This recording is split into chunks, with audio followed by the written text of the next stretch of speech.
नमस्कार, सगरमाथा प्राइम समाचारमा स्वागत छ। म अर्जुन नेपाल। नमस्कार, म ज्योति पौडेल। समाचारको सुरुमा मुख्य समाचार। प्रधानमन्त्री पुष्पकमल दाहाललाई प्रतिनिधि सभाबाट विश्वासको मत प्राप्त। 268 जना सांसदहरूले दिए विश्वासको मत।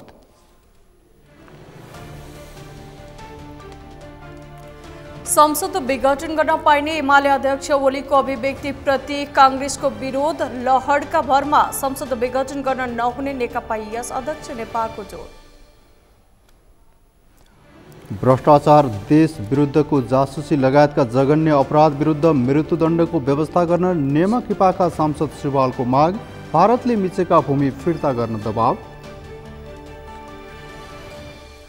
चीनद्वारा दक्षिण कोरियाली नागरिकका लागि प्रवेशाज्ञा निलम्बन। कोरोनाका सम्बन्धमा चीनिया माथिको विभेद नहटाएसम्म लागू हुने।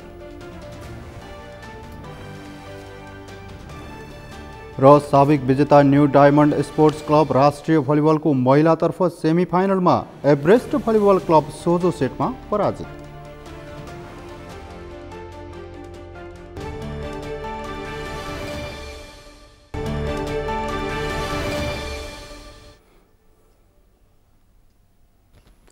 सगरमाथा प्राइम समाचार अब विस्तारमा। प्रधानमन्त्री पुष्पकमल दाहालले संसदमा विश्वासको मत प्राप्त गर्नुभएको छ। प्रतिनिधि सभामा मंगलबार भएको मतदानमा प्रधानमन्त्री दाहालले 268 मत प्राप्त गर्दै विश्वासको मत प्राप्त गर्नुभएको हो।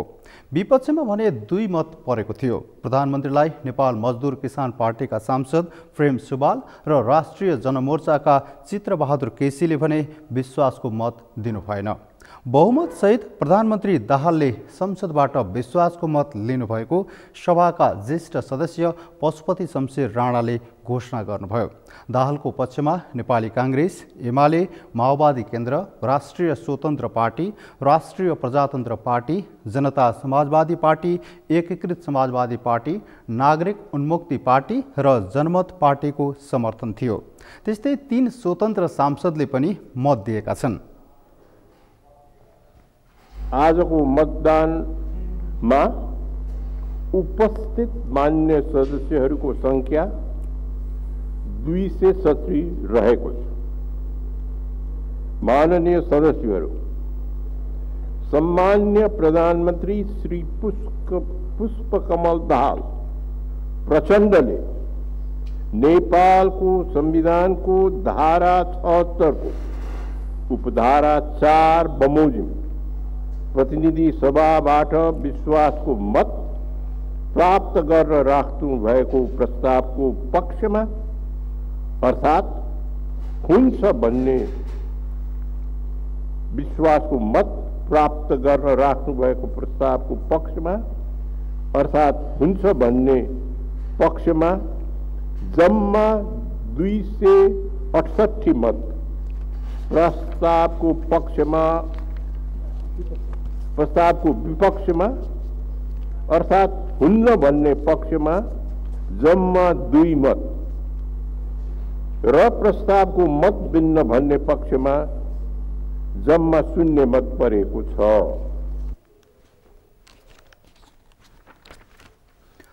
यसअघि गत पुस 11 गते नेकपा एमाले सहितका 169 सांसदको समर्थनमा दाहाल प्रधानमन्त्री बन्नुभएको थियो।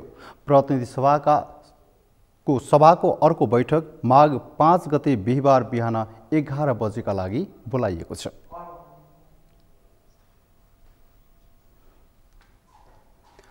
नेपाली कांग्रेसका नेता रामचन्द्र पौडेलले संविधान जोगाउन बनेको गठबन्धन हाइज्याक भएपछि करेक्सन गर्न प्रधानमन्त्री पुष्पकमल दाहाललाई कांग्रेसले विश्वासको मत दिएको बताउनु भएको छ।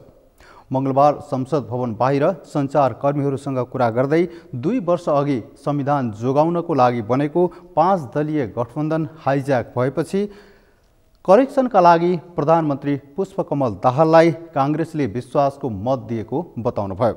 उहाँले संविधानमाथि आइपरेको खतरा बचाउनका लागि समर्थन गरेको बताउनुभयो। उहाँले कांग्रेसले कुनै पनि संवैधानिक भाग लिनका लागि भन्दा पनि संविधानमाथि आइपरेका खतरालाई हृदयङ्गम गर्दै संविधान बचाउनका लागि मतदान गरेको बताउनुभयो।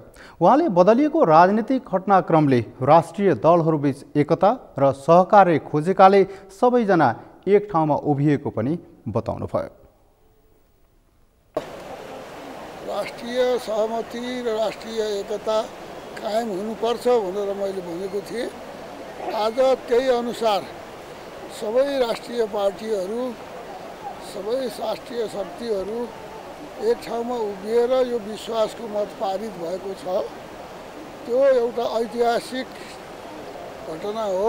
70 वर्ष लडेको संविधान बचाउनको लागि हामीले अहिले प्रचण्डजीलाई मतदान गऱ्यौँ र यही बचाउनको लागि 5 दलको गठबन्धन भएको थियो। त्यो गठबन्धन हाइज्याक भएको थियो। अब त्यसलाई करेक्सन गर्ने पनि यो उद्देश्यले यो चाहिँ नि अहिले हामीले मतदान गरेर यो संविधान बचाउने, मुलुकको सङ्कटलाई टार्ने एउटा प्रयास गरेका छौँ। उहाँले अहिले सबै राजनीतिक पार्टी एक ठाउँमा भएकाले एउटै विचार हुने पार्टीहरू एक ठाउँमा हुँदै जाने समेत बताउनुभयो। उहाँले काङ्ग्रेसले व्यवस्था जोगाउनका लागि प्रधानमन्त्रीलाई विश्वासको मत दिएकोले अब व्यवस्था जोगिने विश्वास रहेको बताउनुभयो।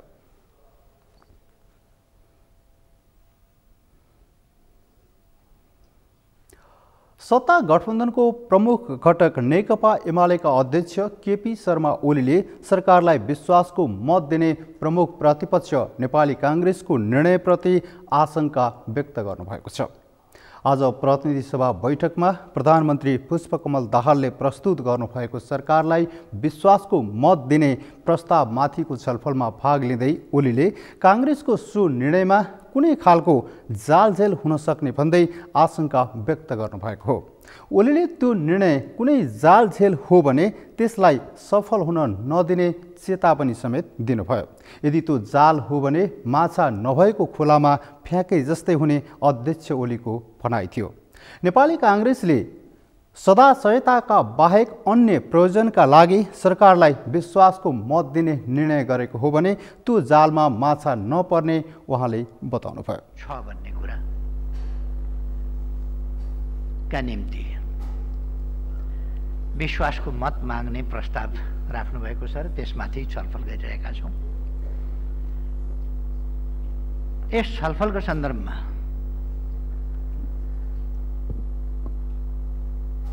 मैले प्रधानमन्त्रीज्यूले जुन प्रस्ताव राख्नुभयो र त्यो प्रस्ताव राख्दा समर्थन गर्नुपर्ने कारणहरू चाहिँ बताउनुभयो। त्यसमा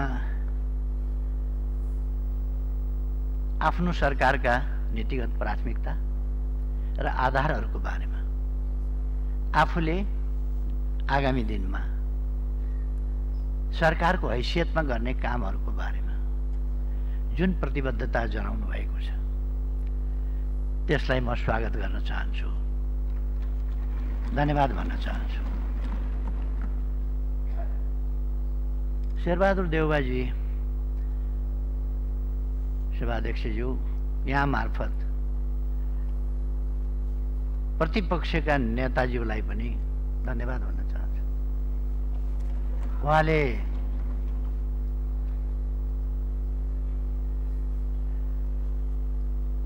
सरकारको समर्थन गर्नुभएको छ। सरकारमा सबै त समर्थन गर्ने दलहरू पनि राप्रपा सरकारलाई समर्थन गरेका छ, सरकारमा सामेल भएको छैन। त्यही हैसियत नेपाली काङ्ग्रेसले पनि आफूलाई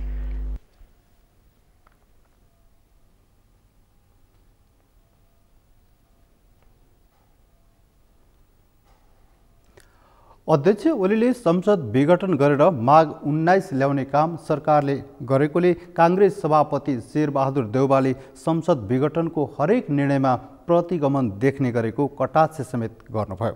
उहाँले निर्वाचन हुन्छ भने त्यस्तो खालको संसद विघटन जायज हुने आफ्नो अडान दोहोर्याउनुभयो। त्यस अवसरमा ओलीले प्रधानमन्त्री पुष्पकमल दाहालले सरकारलाई विश्वासको मत माग्दै गरेको सम्बोधन देश र जनताको आशा अनुसार भएको भन्दै सबै राजनीतिक दलहरूले त्यसलाई समर्थन गरेर जानुपर्ने बताउनुभयो।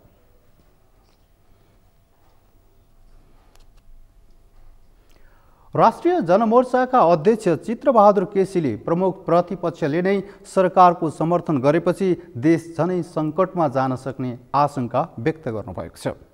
उहाँले सरकारलाई खबरदारी गर्ने प्रमुख प्रतिपक्षले सरकारलाई समर्थन गरेको भन्दै देश झनै सङ्कटमा जान सक्ने आशंका व्यक्त गर्नुभएको हो।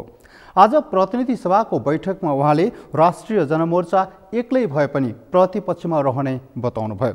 उहाँले आफ्ना गल्ती पन्छाउने र एउटा दललाई सरकारबाट निकालेर आफू सरकारमा बस्ने सबै दल एक ठाउँमा भएको हुन सक्ने बताउनुभयो। फेरिस त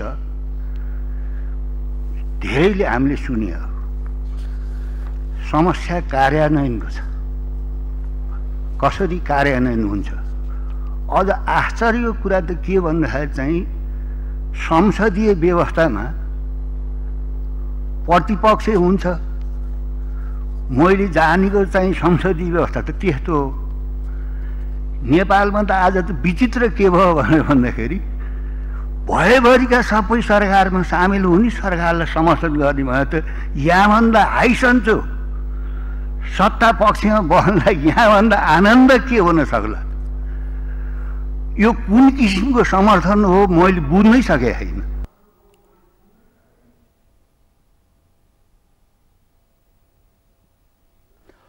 अध्यक्ष केसीले बोरामा पैसा लगेर चुनाव जितेर आएकाहरूबाट सरकारमा नगई देशको प्राकृतिक स्रोत साधनको दोहन नगरी चुनावको खर्च नउठ्ने भएकाले सबै एक ठाउँमा जम्मा भएको हुन सक्ने आशंका व्यक्त गर्नुभयो।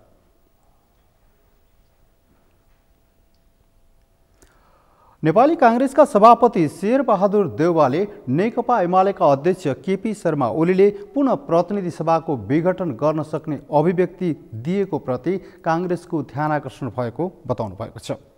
आज प्रतिनिधि सभाको बैठकमा उहाँले यस्तो बताउनु भएको हो। उहाँले प्रधानमन्त्री पुष्पकमल दाहाललाई विश्वासको मत दिने घोषणा गर्दै पूर्ण कार्यकाल सरकार चलाउन सबै मिलेर काम गर्न दिनुपर्ने बताउनुभयो।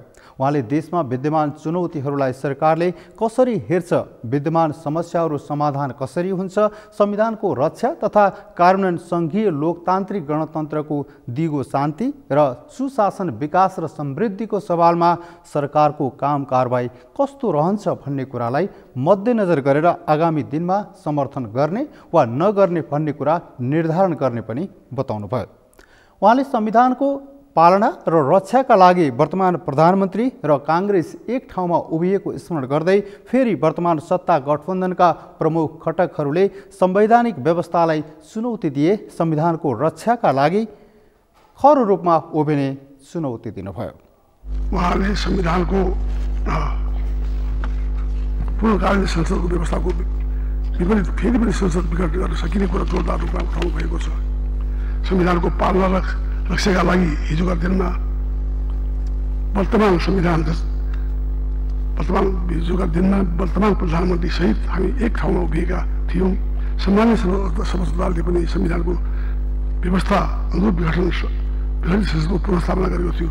आज फेरि वर्तमान सत्ता गठबन्धनका प्रमुख घटकका तिनै संवैधानिक व्यवस्थालाई चुनौती दिएको परिप्रेक्ष्यमा संविधानका रक्षाका लागि खरो रूपमा उभिने चुनौती हाम्रा सामु आएको छ।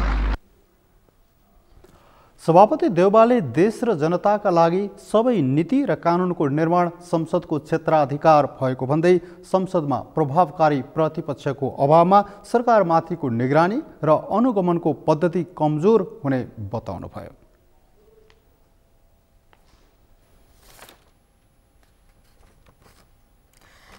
नेकपा एकीकृत समाजवादीका अध्यक्ष माधव कुमार नेपालले एमालेका अध्यक्ष केपी शर्मा ओली प्रति इंगित गर्दै प्रधानमन्त्रीले लहरको भरमा संसद विघटन गर्न नमिल्ने टिप्पणी गर्नुभएको छ।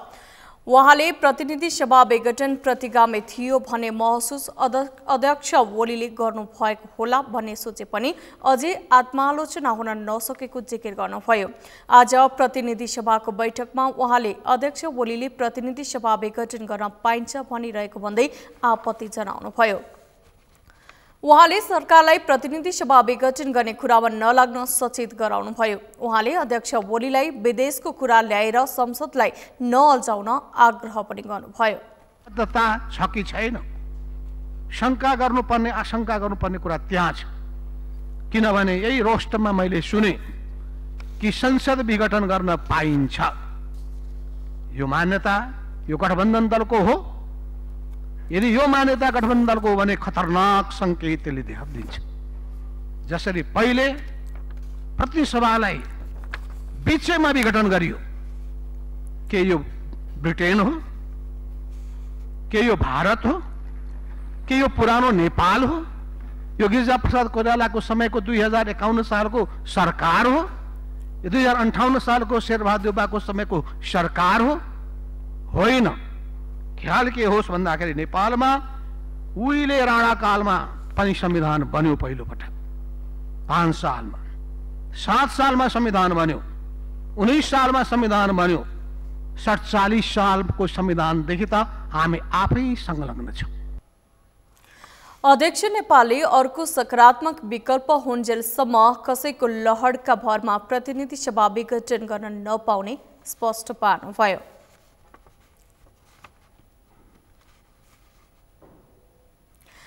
सत्ता गठबन्धनकै सरकारले वितरणमुखी साझा न्यूनतम कार्यक्रम सार्वजनिक गरेको छ। 7 दलीय सत्ता गठबन्धनमा रहेका 7 दलका घोषणा पत्रमा उल्लेख साझा एजेन्डा समावेश गरेर सरकारले साझा न्यूनतम कार्यक्रम सार्वजनिक गरेको हो। जनताका दैनिकीसँग सरोकार राख्ने विषयलाई प्राथमिकता दिएको साझा न्यूनतम साझा कार्यक्रम कार्यान्वयनमा चुनौती रहेको जानकारहरूको भनाइ छ। संयन्त्रका संयोजक केपी शर्मा ओलीले सोमबार प्रधानमन्त्री पुष्पकमल दाहाललाई बुझाएको साझा न्यूनतम कार्यक्रमका कतिपय कुराहरू वितरणमुखी तथा पपुलरिस्ट देखिएका छन्। सातै दलका घोषणा पत्रमा उल्लेख साझा बुँदाहरू समावेश गरेर सरकारले 21 बुँदे साझा न्यूनतम कार्यक्रम ल्याएको हो। साझा न्यूनतम कार्यक्रममा कालापानी, लिम्पियाधुरा र लिपुलेक क्षेत्रमा भारतले अतिक्रमण गरेको भूभाग फिर्ता ल्याउन प्रभावकारी भूमिका निर्वाह गर्ने उल्लेख गरिएको छ। 60 वर्ष माथिकालाई उपचार खर्च, विदेशमा बस्नेलाई अधिकारका लागि कानून बनाउने, 1 वर्षभित्र सबैलाई राष्ट्रिय परिचय पत्रको पहुँचमा पुर्याउने, बलात्कार मुद्दाको द्रुत छिनोफानो गर्ने, मजदुरको न्यूनतम ज्याला मासिक 25,000 पुर्याउने, मासिक 50 युनिटसम्म बिजुली र 10,000 लिटर पानी निःशुल्क वितरण गर्ने, महिलालाई सेनिटरी प्याड किन्न वार्षिक 1,500 रुपैयाँको व्यवस्था गर्ने, यो वर्ष सरकारी गाडी नकिन्ने साझा न्यूनतम कार्यक्रममा उल्लेख गरिएको छ। जनताका दैनिकीसँग सरोकार राख्ने विषयलाई प्राथमिकतामा राखे पनि साझा न्यूनतम कार्यक्रम कार्यान्वयनमा भने चुनौती देखिएको छ। यो साझा न्यूनतम कार्यक्रमहरू सुन्दाखेरि चाहिँ राम्रो छ, थोरै जनताका समस्यालाई सम्बोधन गर्न खोजे जस्तो नै छ। यद्यपि यसको अर्थ यो होइन कि यी सबै कुराहरू चाहिँ कार्यान्वयन गर्न योग्य छन् भन्ने चाहिँ होइन। अलिकति कता कता वितरणमुखी हो कि भने जस्तो पनि यसमा गन्ध आएको छ र यसलाई चाहिँ नीतिलाई कार्यान्वयन गर्नको लागि चाहिँ बिल्कुल चुनौतीपूर्ण छ र यो चाहिँ फलमका चिउरा चपाउने जस्तै छ र यदि हुन सक्यो भनेदेखि राम्रो छ। साझा न्यूनतम कार्यक्रममा कुनै पनि नेपाली नागरिक अनागरिक हुन नदिने प्रतिबद्धता गरिएको छ। 6 महिनाभित्र सबै नागरिकले नागरिकता पाउने भनिएको छ। त्यसैगरी राज्यका विभिन्न निकायमा नीतिगत र संरचनागत सुधार, सुशासन र गुणस्तरीय सेवा प्रवाह, अर्थतन्त्रको सबलीकरण गर्ने जस्ता लोकप्रिय बुँदाहरू पनि राखिएको छ। दैनिक उपभोग्य वस्तुलाई सहज बनाउने, कालोबजारी गर्नेलाई सशक्त कारबाही गर्ने, प्रभावकारी बजार अनुगमन र उपभोक्ता हितलाई सर्वोपरि बनाउने लगायतको जनसरकारका विषयलाई समेटिएको छ। त्यसैगरी मेक इन नेपाल कार्यक्रम लागू गरी स्वदेशी उत्पादनलाई प्रोत्साहन गर्ने भनिएको छ। गैर आवासीय नेपालीलाई नेपालमा सहज लगानीको वातावरण गर्ने, बन्द भएका सरकारी उद्योगहरूलाई पुनः सञ्चालनमा ल्याउने विषयलाई पनि न्यूनतम कार्यक्रममा समेटिएको छ। त्यस्तै अख्तियार दुरुपयोग अनुसन्धान आयोगलाई प्रभावकारी बनाई भ्रष्टाचार विरुद्ध कठोर हुने बताइएको छ। साझा न्यूनतम कार्यक्रमलाई 1 महिनाभित्र कार्यान्वयनमा लैजाने गरी काम अघि बढाउन प्रधानमन्त्री दाहालले सबै मन्त्रालयलाई निर्देशन दिएका छन्। साझा न्यूनतम कार्यक्रमलाई नीति तथा कार्यक्रमका साथै बजेटमा समेत समावेश गरेर कार्यान्वयन गर्ने, साझा न्यूनतम कार्यक्रमलाई नीति तथा कार्यक्रमका साथै बजेटमा समेत समावेश गरेर कार्यान्वयन गर्ने सरकारको प्रतिबद्धता छ। सगरमाथा टेलिभिजनका लागि क्यामेरामा लिम बहादुर खत्री र सुनिल कोहेलका साथमा अमृत ढकाल, काठमाडौँ। सरकारले आकर्षक र लोकप्रिय नारा समावेश गरेर साझा न्यूनतम कार्यक्रम सार्वजनिक गरेको छ। न्यूनतम कार्यक्रममा जनसरोकार र सेवा प्रवाहको विषयलाई मुख्य रूपमा जोड दिएको छ। यस अघिका साझा न्यूनतम कार्यक्रममा जनमुखी नै भए पनि कार्यान्वयन हुन नसकेको वास्तविकता बीच यसपटक पनि आश्वस्त हुन भने सकिने अवस्था छैन। यसै सन्दर्भमा आजको सगरमाथा जनबोलीमा हामीले आम सर्वसाधारणलाई सोधेका थियौं, सरकारको न्यूनतम साझा कार्यक्रम कस्तो लाग्यो? हेरौं उनीहरूको भनाई उनीहरूकै शैलीमा।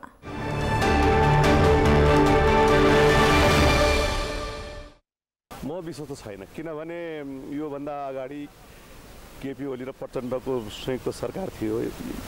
नेकपा पार्टी गठन गरेर बनाएको सरकारले दुई गएको गरेको आएको। यो त 7वटा दल छ, यभित्र त राजावादीहरू पनि आएको छन्, नयाँ स्वतन्त्र राष्ट्रिय स्वतन्त्र पार्टी आएका छन्।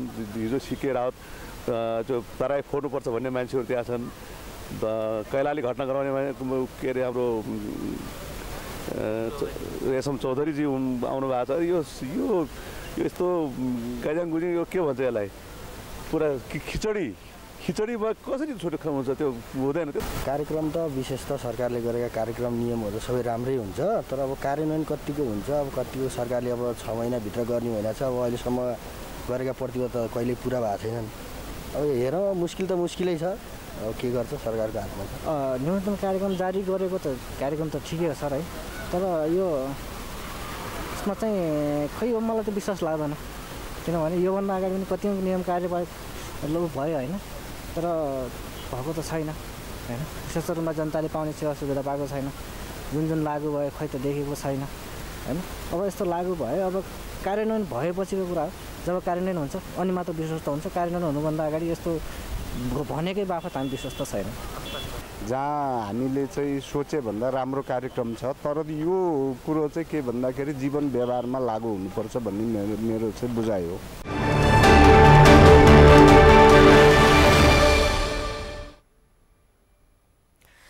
सगरमाथा प्राइम समाचारमा अब पालो भएको छ विश्रामको। विश्रामपछि भ्रष्टाचार, देश विरुद्धको जासुसी लगायतका जघन्य अपराध विरुद्ध मृत्युदण्डको व्यवस्था गर्न नेमकिपाका सांसद सुवालको माग। भारतले मिचेका भूमि फिर्ता गर्न दबाव। कर्णाली प्रदेशमा 3 वर्षमा 992 दुर्घटनामा 392 को मृत्यु। दुर्घटना न्यूनीकरणका लागि सवारी चेक जाँचमा कडाई सुरु। र चीनद्वारा दक्षिण कोरियाली नागरिकका लागि प्रवेशाज्ञा निलम्बन। कोरोनाका सम्बन्धमा चिनिया माथिको विभेद नहटाएसम्म लागू हुने।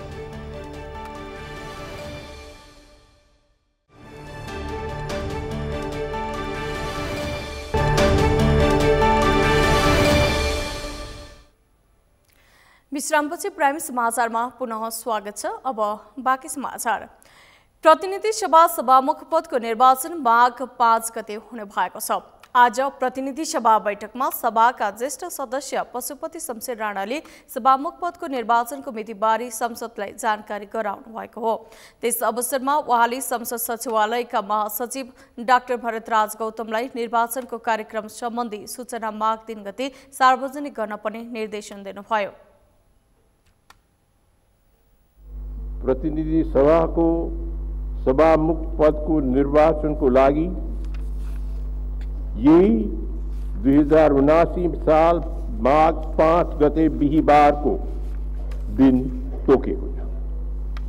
साथै सोही नियमको उपनियम 1 बमोजिम संघीय संसदको महासचिव डा भरतराज गौतमलाई सभामुख पदको निर्वाचन कार्यक्रम सम्बन्धी सूचना मिति 2079 माघ 3 गते मंगलबारको दिन प्रकाशित गर्न समेत निर्देशन दिन्छु। सत्तारूढ दलहरू बीच सभामुख नेकपा एमालेलाई दिने सहमति भएको छ। नेपाल मजदुर किसान पार्टीका सांसद प्रेम सुवालले ठूला भ्रष्टाचारमा संलग्नहरूलाई मृत्युदण्ड दिने कानूनी व्यवस्था गर्न सरकारसँग माग गर्नु भएको छ। प्रतिनिधि सभा बैठकमा सरकारलाई विश्वासको मत दिने प्रस्तावमाथिको छलफलमा भाग लिँदै उहाँले बलात्कारको जघन्य अपराधमा संलग्न मानव अधिकारको गम्भीर उल्लङ्घन गर्ने र नेपालको आन्तरिक कुरा विदेशीलाई पुर्याउनेहरूलाई पनि मृत्युदण्डको सजाय हुनुपर्ने माग गर्नुभयो। सांसद सुवाले कालापानीबाट भारतीय सेना फिर्ता पठाउन भारतले मिचेको नेपालका सबै भूमि फिर्ता गर्न पनि सरकारलाई दबाब दिनुभयो। उहाँले काठमाडौँ उपत्यका विकास प्राधिकरण आवश्यक नभएको भन्दै तत्काल खारेज गर्न पनि सरकारको ध्यान आकर्षण गराउनुभयो। उल्लङ्घन गरेका नेपालको गुह्य विषय विदेशीलाई पुर्याउने देशद्रोहीलाई अहिलेको संविधान संशोधन गरी मृत्युदण्ड दिने कानुनी व्यवस्था गर्नु आवश्यक छ। खुल्ला सीमाको कारण 71 भन्दा बढी ठाउँमा भारतले मिचेको 60,000 हेक्टर भन्दा बढी नेपाली भूमि फिर्ता लिने, नेपाली भूमि कालापानीबाट भारतीय सेना फिर्ता पठाउने, लिम्पियाधुरासम्म नेपालको प्रशासनिक उपस्थिति गराउने, महाकाली नदी मिचेर भारतले दार्चुलामा बनाएको तटबन्ध तत्काल भत्काउनु जरुरी छ। जिल्ला जिल्लामा गुणस्तरीय सडक, विद्यालय, कलेज निर्माण गरी देशको सन्तुलित विकास गर्नु जरुरी छ। काठमाडौँ उपत्यकामा वायु, ध्वनि, धुलो प्रदूषण बढेको हुँदा यहाँका बासिन्दामा फोक्सोको क्यान्सर, हृदयघात, मधुमेह, एलर्जी लगायत रोग बढ्दो छ। काठमाडौँ उपत्यका विकास प्राधिकरण खारेज गर्नु आवश्यक छ। काठमाडौँ उपत्यकाका औद्योगिक क्षेत्रहरू उपत्यका बाहिर स्थानान्तरण गर्ने सरकारी प्रतिबद्धता तत्काल कार्यान्वयन हुनु जरुरी छ। सांसद सुवाले चुरी क्षेत्रको ढुङ्गा गिटी भारतलाई खरिद बिक्री गर्न बन्द गर्नुपर्ने भन्दै काठमाडौँ उपत्यकाका औद्योगिक क्षेत्रहरू उपत्यका बाहिर सार्ने निर्णय कार्यान्वयन गर्न माग गर्नुभयो। सरकारले पृथ्वी जयन्तीको अवसरमा सार्वजनिक बिदा दिने निर्णय गरेको छ। मन्त्री परिषदको निर्णयको आलोचना र प्रशंसा दुवै भएका छन्। सरकारमा सहभागी हुन राप्रपाले राखेको मध्ये यो पनि एउटा शर्त हो। पृथ्वी जयन्तीलाई राष्ट्रिय एकता दिवसको रूपमा मनाउनु पर्ने पनि राप्रपाको माग रहेको छ। देश गणतन्त्रमा गइसकेपछि पनि फेरि राज संस्थालाई संस्थागत गर्न खोजेको भन्दै यसको विरोध पनि भइरहेको छ। सरकारले पुस 27 गते राष्ट्रिय एकता दिवस नभई पृथ्वी जयन्ती मात्र भनेर सार्वजनिक बिदा भने दिएको छ। यशोदा भण्डारीको रिपोर्ट। राष्ट्रिय प्रजातन्त्र पार्टी राप्रपालाई सरकारमा सहभागी गराउन सरकारले पौष 27 गते पृथ्वी जयन्ती भनेर सार्वजनिक बिदा दिने निर्णय गरेको छ। नयाँ सरकार गठनका लागि विश्वासको मत लिन सत्ता गठबन्धनले राप्रपाको माग पूरा गरेको हो। राप्रपा लगायतका अन्य सङ्घ-संस्थाहरूले यस दिनलाई राष्ट्रिय एकता दिवसका रूपमा मनाउनु पर्ने पनि माग राखेका छन्।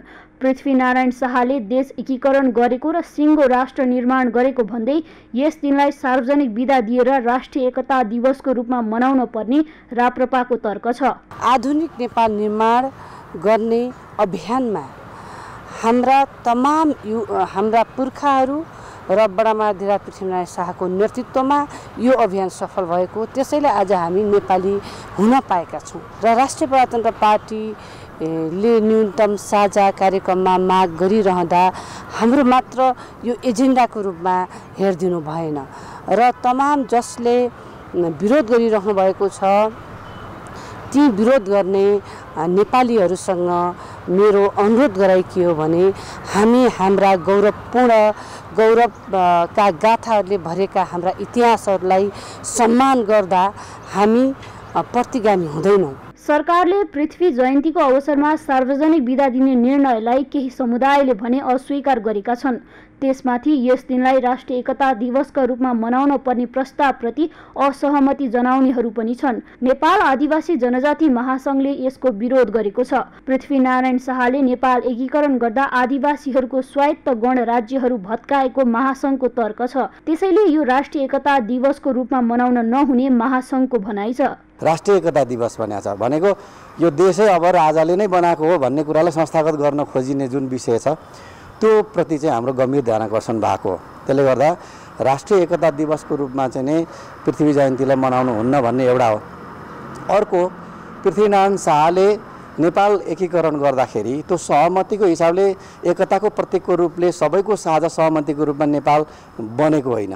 त्यो चाहिँ त्यति बेलाको तत्कालीन अवस्थामा देशका विभिन्न आदिवासीहरूको स्वायत्त गणराज्यहरू थिए हैन, उनीहरूको स्वशासित गणराज्यहरू थिए। त्यसमा चाहिँ पृथ्वीनारायण शाहले मतलब त्यो चाहिँ नि एउटा फौजी आक्रमण जस्तो सशस्त्र आक्रमण र बर्बरतापूर्वक आक्रमण गरेर जबरजस्त उनीहरूको हत्या गरेर एकीकरण गरिएको कुरा हो। त्यसले गर्दाखेरि त्यो कुरालाई सबैको सर्वस्वीकार्य रूपमा भएको एकता हो भन्ने हामीले त्यो स्वीकार्दैनौँ र त्यो सम्भव पनि थिएन। पृथ्वीनारायण शाहले देशको एकीकरण गरेकोमा दुई मत नरहेको र राम्रो काम गरेकोमा समर्थन हुनुपर्ने जनाउँदै सरकारले दिएको विधामा विरोध गरिरहनु आवश्यक नरहेको अर्को पक्षको बुझाइ छ। नेपाल एकीकरण पृथ्वीनारायण शाहले गरेको कुरा सत्य हो। त्यसकारणले अहिले 27 गतेलाई एकीकरण सन्दर्भमा विधाको घोषणा गरिएको। राजाको कुरा मात्रै गर्ने हो भने राम्रो काम भएको बेलामा सम्झिने हो, खराब कुरा भएको छ भने त्यो खराब कुराको विरोध गर्ने हो। त्यसकारणले 27 गते अहिले राष्ट्रिय एकता दिवसको सन्दर्भमा दिएको विधालाई अन्यथा बुझ्नु, विरोध गरिराख्नुपर्ने आवश्यकता छैन। नयाँ सरकार गठनका लागि विश्वासको मत प्राप्त गर्न सत्ता गठबन्धनले राप्रपाको माग पूरा गरेको स्पष्ट नै भइसकेको छ। यसलाई राष्ट्रिय एकता दिवसको रूपमा नभई पृथ्वी जयन्तीका रूपमा मात्र मनाउने निर्णयसँगै सरकारले समर्थन र विरोध गर्ने दुवै पक्षलाई समेट्न खोजेको देखिन्छ। सगरमाथा टेलिभिजनका लागि क्यामेरामा केशव तिमल सिन्हाका साथमा यशोदा भण्डारी, काठमाडौँ। कर्णाली प्रदेशमा पछिल्लो 3 वर्षको अवधिमा 992 वटा सडक दुर्घटनामा परि 392 जनाको मृत्यु भइसकेको छ भने सवारी दुर्घटनाबाट कतिपय मानिसको अकालमै मृत्यु र घाइते हुँदा आर्थिक, सामाजिकसँगै मनोवैज्ञानिक समस्या पर्ने गरेको छ। अहिले नेपाल प्रहरी राजमार्ग सुरक्षा तथा ट्राफिक व्यवस्थापन कार्यालय सुर्खेतले कर्णालीमा दुर्घटना न्यूनीकरणका लागि सवारी चेक जाँचमा कडाई सुरु गरेको छ। सुर्खेतबाट डिल बहादुर खत्रीको रिपोर्ट। मापसे चेक जाँचमा मात्र सीमित रहेको नेपाल प्रहरी राजमार्ग सुरक्षा तथा ट्राफिक व्यवस्थापन कार्यालय सुर्खेत अहिले विस्तृत चेक जाँचमा उत्रिएको छ। प्रहरीले सडक सुरक्षासँगै ट्राफिक व्यवस्थापन एवं दुर्घटना न्यूनीकरणमा यान्त्रिक चेक जाँचसँगै अनुगमनलाई निरन्तरता दिन लागेको हो। सोमबार गरिएको सवारी चेक जाँचका क्रममा अधिकांश यात्रुवाहक सवारी साधनले सीट क्षमता भन्दा बढी यात्रु बोकेको, ब्लू बुक, लाइसेन्स तथा रोड परमिट जस्ता आवश्यक कागजात बिना नै सवारी चलाएको पाइएपछि 50 बढी सवारी साधन तथा चालकलाई कारबाही गरिएको छ। भौतिकसँगै प्राविधिक चेक जाँचमा ढिलाइ हुँदा ट्राफिक नियम विपरीत स्वेच्छाचारी ढङ्गले सवारी साधन गुडेको पाइएकाले अनुगमनलाई निरन्तरता दिएर सबै निकायको समन्वय तथा सहयोगमा नियमन गरिने यातायात व्यवस्था कार्यालय सुर्खेतका प्रमुख आनन्द चपाई बताउँछन्। र त्यसमा चाहिँ धेरै जसो मान्छेहरूले कागजपत्र समयमा नगराउने समस्या नै देखियो। यहाँ एउटा समस्या कागजपत्र समयमा नगराउनु, दोस्रो समस्या भनेको उनीहरूले चाहिँ कागजपत्र बोकेर नहिँड्ने र तेस्रो समस्या भनेको गाडीको कन्डिसन ठिक नभए पनि मान्छे चाहिँ उनीहरू बोकेर हिँड्ने त्यो देखियो। र चौथो पाटो भनेको जस्तै प्राविधिक जाँच गर्दाखेरि उनीहरूले भौतिक रूपमा केही सिट सङ्ख्या पनि बढी थपेको देखियो। त्यसलाई प्राविधिक पाटो र ट्राफिक पाटोबाट बन्द गर्न सकिने, नियमन गर्न सकिने कुरा हो, त्यो गर्न सकिन्छ। त्यसमा चाहिँ अलिकति नियमित चाहिँ यसलाई एक्सर्साइज गराउनुपर्छ।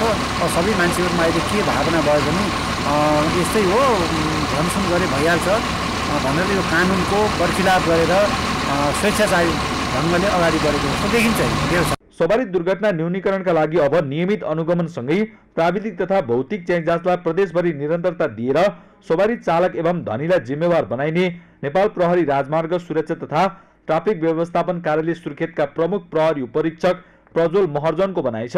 चेकिङको अहिले बिचमा अलिकति रोकिएको थियो यो चुनावको कारण र दुईवटा चुनावले गर्दाखेरि त्यो बिचमा अलिकति जनशक्तिका कुराले रोकिएको थियो र अब हामी यसलाई चाहिँ कन्टिन्यू दिन्छौँ।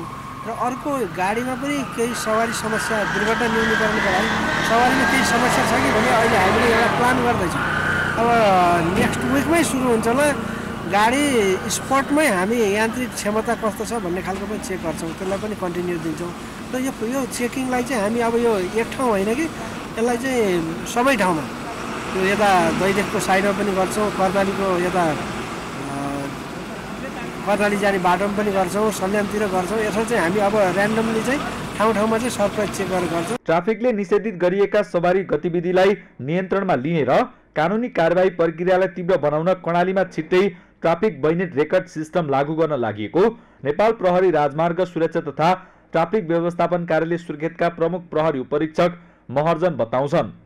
निकट भविष्यमै ट्राफिक भायोलेसन रेकर्ड सिस्टम यो सुरु हुन लाग्छ कर्णालीमा।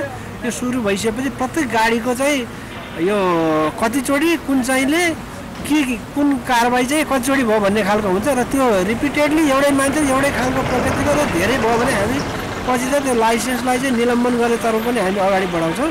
त्यो अहिले रेकर्ड सिस्टम सुरु भएपछि त्यसो पनि गर्छौँ र अहिलेलाई चाहिँ तत्काल चाहिँ हामी यो एउटा यान्त्रिक क्षमताको चेकिङलाई सुरु गर्छौँ भने अर्को यही चेकिङलाई चाहिँ विभिन्न ठाउँमा चाहिँ पिरियडिक हिसाबबाट चाहिँ हामी सुरु गर्छौँ।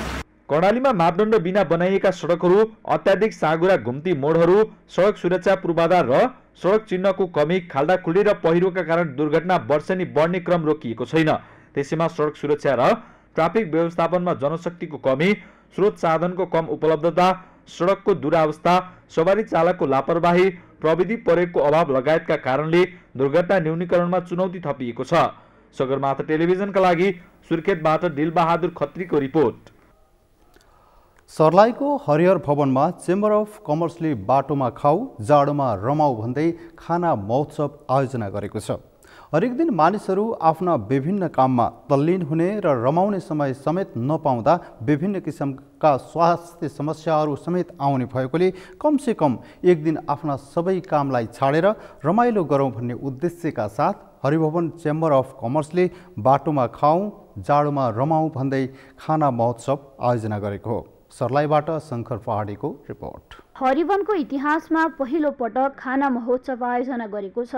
स्थानीय उत्पादनलाई खाना महोत्सव आयोजना गरेर प्राथमिकता दिएको प्रति हरिवन चेम्बरलाई स्थानीयले धन्यवाद दिएका छन्। हरिवनको इतिहासमा चाहिँ पक्कै पनि पहिलोचोटि हामीले थाहा पाएछौँ यस्तो महोत्सव थिएन। खाना महोत्सव सडकमै खाना खाने, आफ्ना उत्पादनहरू प्रदर्शन गर्ने, व्यापार व्यवसाय घटेको बेलामा व्यापारीहरूको जुन एउटा उत्पादन कमजोर भइरहेको बेलामा यस्ता कामहरूले पक्कै व्यापारलाई प्रवर्धन गर्न टेवा पुर्याउँछ।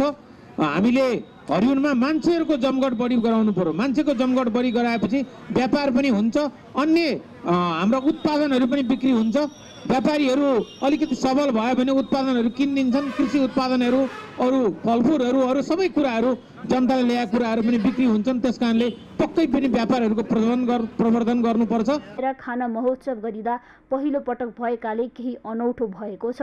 तर साह्रै राम्रो कार्यक्रम रहेको हरिवन नगरपालिकाका नगर प्रमुख एवं कार्यक्रमका प्रमुख अतिथि रमेश बुढाथोकीले बताए। वास्तवमा यो चाहिँ अर्ग्यानिक चिजहरू छ र यहाँ शुद्ध चिजहरू, शुद्ध स्वस्थ र स्वास्थ्यवर्धक चिजहरू भएको हुनाले यो चाहिँ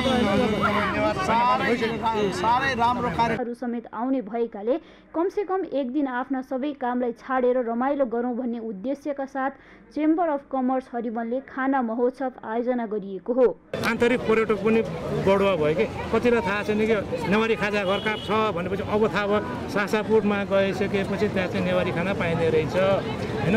त्यसपछि अब ढेँडोहरू हाम्रो तामाङ दिदीबहिनीले ढेँडो लोकल कुरा पाइरहनु भएको छ। कहाँनिर पाइन्छ भने बजारको भित्रपट्टि जाउँ, मजाले आनन्दले तपाईँ नेपाली लोकल ढेँडो लोकल पनि खाउँ। सँगसँगै अब यहाँ अर्ग्यानिक तरकारी के हो भनेपछि यसले के गर्छ भने चाहिँ अर्ग्यानिक तरकारीले चाहिँ हामी स्वस्थ जीवन बिताउँछ। हामीले विषादी रहितको तरकारी धेरै खाएर सर्लाही जिल्ला नेपालको क्यान्सर नै अहिले क्यान्सरमा सबैभन्दा पहिला नम्बर 1मै अहिले 1 नम्बर दर्जा बिरामीमा अहिले जहाँ हेर्नुहुन्छ भने म अस्ति गएर हेरेँ काठमाडौँ क्यान्सर हस्पिटलमा हेर्दाखेरि सर्लाहीको मात्र 61% भन्दा बढी मान्छेलाई क्यान्सर लागेको थियो। किनभने चाहिँ हामी तरकारीमा सबैभन्दा बढी विषादीको प्रयोग गर्छौँ। विषादीको प्रयोग नगरिकन त्यो तरकारी पनि उत्पादन नहुने, भाउ पनि नपाउने भयो भने यसलाई पनि प्रबोधन होस्। अब आउने दिनमा बिस्तारै अलिकति महँगो भए पनि आफ्नो जीवन आफैले स्वस्थ रहौँ। सर्लाहीको हरिवनमा चेम्बर अफ कमर्स हरिवनले बाटोमा खाऊ जाडोमा रमाऊ भन्दै खाना महोत्सव आयोजना गरेको छ। हरिवनको इतिहासमा पहिलो पटक खाना महोत्सव आयोजना भएको स्थानीयले बताए। स्थानीय स्तरमा उत्पादन भएका अर्ग्यानिक वस्तुहरूको प्रचार प्रसार गर्न, आन्तरिक पर्यटकलाई बढावा दिन र व्यापार व्यवसायलाई प्रोत्साहन गर्दै मानिसहरूको जमघट गराउन हरिवनमा आयोजना गरिएको खाना महोत्सव निकै कोसे ढुङ्गा साबित हुने अनुमान गरिएको छ। सगरमाथा टेलिभिजनका लागि सर्लाहीबाट शङ्कर पहाडीको रिपोर्ट। वन नवीकरणीय स्रोत भए पनि यसप्रति राज्यको ध्यान नजानाले अधिकांश रुखहरू बुढो हुन थालेका छन्। नवलपरासीमा बुढा भएका रुखहरू कार्बन सञ्चित कम भई दोद्रो पस्न थालेको अवस्था भइसकेपछि वैज्ञानिक वन व्यवस्थापन नाम फेरेर पुनः वन सम्वर्धन प्रणाली सुरु भएको छ। नवलपरासीबाट राज चौधरीको रिपोर्ट। जथाभावी वन फाँडिएको भन्दै केन्द्र सरकारले वैज्ञानिक वन व्यवस्थापन कार्यविधि खारेज गर्यो। वैज्ञानिक वन व्यवस्थापनको नाउँमा कहीँ कुनै स्थानमा कमजोरी र दुरुपयोग हुँदा देशभरिकै वैज्ञानिक वन व्यवस्थापन कार्यक्रम रोकियो। कार्ययोजना अनुसार कामहरू गर्न नपाएर ती कामहरू पेन्डिङ हुँदाखेरिमा उपभोक्ताको लागि काठ दाउरा निष्कासन गर्न पनि पाइएन, वनको संरक्षण सम्वर्धन गर्न पनि पाइएन, थिनिङ गर्न, एक ल्याउने, पत्ल्याउने, झाडी सरसफाई गर्ने काम पनि गर्न पाइएन। त्यसले गर्दाखेरिमा चाहिँ यो अत्यन्तै गाह्रो उत्पन्न भइरहेको थियो। यसले हाम्रा रहेका कर्मचारी, वन हेरालु, अफिस सञ्चालन गर्नमा पनि आर्थिक समस्या उत्पन्न भएको थियो एकातिर भने, अर्कोतिर आम उपभोक्तालाई चाहिँ नहुने दाउरा अनि काठ उपलब्ध गराउन नपाएर दुःख भएको थियो र वन जङ्गलको स्तर उन्नति हुन सकेको थिएन। र अहिले यो कार्यक्रम योजना आएपछि जब काम सुरु भएपछि ढलापडा रुखहरू आउने अनि अफिस व्यवस्थापन गर्न पाइने, अफिसको खर्च लगाउन पाइने अनि गरिबी न्यूनी हुनाले सम्पूर्ण राज्यको राजस्व पनि घाटा, जनता उपभोक्तालाई पनि काठ दाउरा उपलब्ध गराउन नसकिने र धेरै दुःख पाउने र चाहिँ विदेशी काठहरू आयात हुँदाखेरि धेरै पैसाहरू विदेश पनि जाने, यी सबै कुराहरूले गर्दाखेरि धेरै मर्कामा परेको छ। हेर्दा वन हरियाली देखिएको छ तर राज्यलाई करोडौं राजस्व घाटा भएको छ। हाम्रो अहिले राष्ट्रमा आर्थिक सङ्कट परेको छ, जुन आर्थिक सङ्कटलाई पनि हल गर्नलाई हाम्रा प्राकृतिक स्रोतका ती गुलिया दाउरा यी कुहिरहेका छन्, यिनलाई व्यवस्थापन गरेर राज्यको कोषमा पनि ल्याउन जरुरी छ। वनको व्यवस्थापन गर्ने गरी बनेको रेड प्लस रणनीति 2075 फरक ढङ्गले नाम फेरेर लुम्बिनी प्रदेशले वन सम्वर्धन प्रणाली 2079 सञ्चालनमा ल्याएको डिभिजन वन कार्यालय नवलपरासीले जनाएको छ। वृक्षारोपण अनेक क्रियाकलापहरू हामी गरेर वन हुर्काउने गर्थ्यौँ, त्यसमा पनि यो सम्वर्धन प्रणाली लागू भएको ठाउँ गर्ने क्रियाकलापहरू एउटै हो। यो दुईटै प्रणालीबाट जे भनेर गरे पनि यसबाट समग्रमा राज्यलाई पनि फाइदा हुन्छ। कसरी फाइदा हुन्छ भने एउटा त्यहाँ रोजगारीको सिर्जना हुन्छ र बजारमा ठुलो मात्रामा चाहिँ काठहरूको चाहिँ आपूर्ति हुन्छ। बाहिरी काठहरू हामीले चाहिँ आयात गर्नुपर्ने हुँदैन र रोजगारी पनि सिर्जना हुने र राष्ट्रिय र स्थानीय अर्थतन्त्रमा पनि यसले टेवा पुर्याउने र वनको हैसियतमा पनि वृद्धि हुने र बुढा धोन्द्रा अथवा चाहिँ उमेर पुगेका रुखहरूलाई पनि हामीले क्रमशः वर्षेनी कटान गर्ने र त्यो ठाउँमा नयाँ रिजेनेरेसनहरू, नयाँ बिरुवाहरू, नयाँ रुख बिरुवाहरू हामीले हुर्काउँदै। नवलपरासीको कुल भूभागको करिब 30% अर्थात् 21,859 हेक्टर क्षेत्रफल वनले ओगटेको छ। उपभोक्तालाई मात्र नभई राज्यको अर्थतन्त्रलाई बलियो बनाउन सहयोग पुग्ने आधार वन पनि हो। त्यसैले यसप्रति राज्य गम्भीर हुन जरुरी देखिन्छ। सगरमाथा टेलिभिजनका लागि नवलपरासीबाट राज चौधरीको रिपोर्ट। सगरमाथा प्राइम समाचारमा अब पालो भएको छ विश्रामको। विश्रामपछि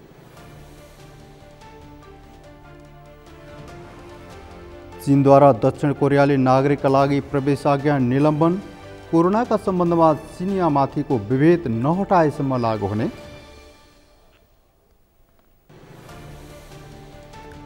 र साबिक विजेता न्यू डायमन्ड स्पोर्ट्स क्लब राष्ट्रिय भलिबलको महिलातर्फ सेमिफाइनलमा एभरेस्ट भलिबल क्लब सोझो सेटमा पराजित।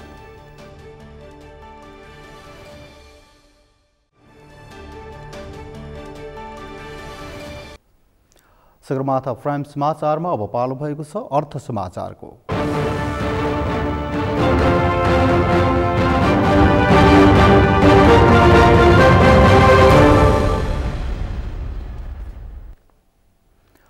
नेपालको सर्वाधिक विश्वासिलो जीवन बीमा कम्पनी नेपाल लाइफ इन्सुरेन्स कम्पनीले एमडीआरटी अचिभर्स अवार्ड सम्पन्न गरेको छ। वर्ष सकिएको 7 दिनभित्रै सन् 2022 को जनवरीदेखि डिसेम्बर अन्तिमसम्म रु 37,92,300 प्रथम बीमा शुल्क सङ्कलन गरी एमडीआरटीका लागि योग्य भएका 243 जना अभिकर्तालाई सम्मानित गरिएको हो। कम्पनीले आफ्नो सेवाग्राहीहरू तथा ग्राहकहरूका लागि देशभर फैलिएका आफ्ना हाल करिब 197 कार्यालय मार्फत सेवा उपलब्ध गराइरहेको छ। शिवम सिमेन्टद्वारा शिवमसँग उपहार टन्न उपहार योजनाको पहिलो चरणको लक्की ड्र सम्पन्न गरेको छ। शिवम सिमेन्टद्वारा शिवमसँग उपहार टन्न उपहार योजनाको मासिक लक्की ड्र अन्तर्गत पहिलो भाग्यशाली विजेताहरूको नाम लक्की ड्र मार्फत पत्रकार सम्मेलन गरी सार्वजनिक गरेको हो। यो उपहार योजना गत मङ्सिर 18 देखि लागू गरिएको हो। यस योजनामा छोटो समयमै ग्राहक महानुभावहरूको उल्लेख्य सहभागिता रहेको कम्पनीले दाबी गरेको छ।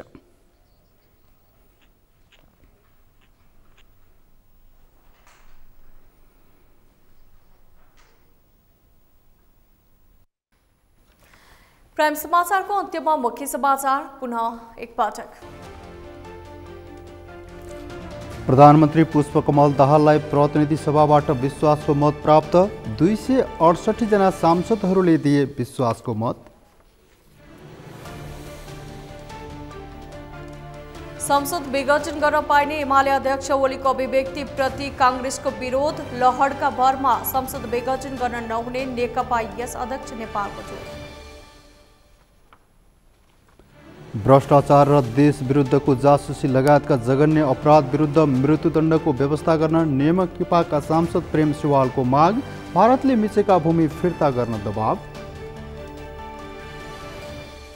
चीनद्वारा दक्षिण कोरियाली नागरिकका लागि प्रवेशाज्ञा निलम्बन। कोरोनाका सम्बन्धमा चीनिया माथिको विभेद नहटाएसम्म लागू हुने।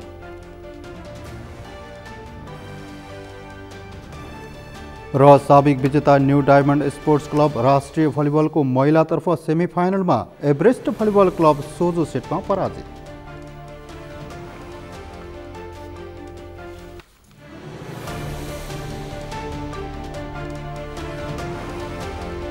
हवस् त सगरमाथा प्राइम समाचार अहिलेलाई सकियो। तपाईँ समाचार बुलेटिनका साथै सगरमाथा टेलिभिजनका सम्पूर्ण कार्यक्रम www.sagarmatha.tv मा पनि पढ्न र हेर्न सक्नुहुनेछ।